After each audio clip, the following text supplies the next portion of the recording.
Hello दोस्तों, नमस्ते, प्रणाम। मैं आशा सरगम आप लोग के बीच में एक लाचार गीत लेके आई हूँ। आप लोग इसे सुनिए, शेयर करिए, लाइक करिए, कमेंट बॉक्स में बताइए कैसा है। आचरवा में लाल बिंदी हरि का निशानी, आचरवा में लाल बिंदी हरि का निशानी,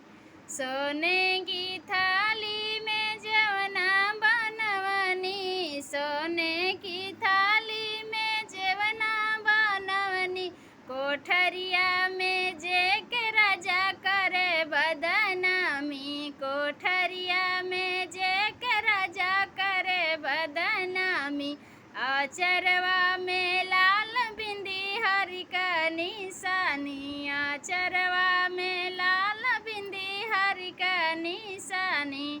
जंजाल गढ़ुआ निरंजल पानी, जंजाल गढ़ुआ निरंजल पानी, कोठरिया में पी के राजा करे बदनामी, कोठरिया में पी के राजा करे बदनामी,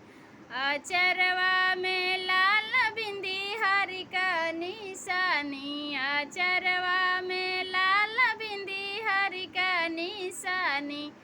लवंग खिलिया खिली बिड़वा लगवली, लवंग खिलिया खिली बिड़वा लगवनी, कोठरिया में कुछ के राजा करे बदनामी, कोठरिया में कुछ के राजा करे बदनामी,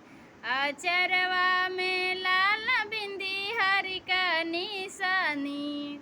आचरवा में लाल बिंदी हरि का निशानी,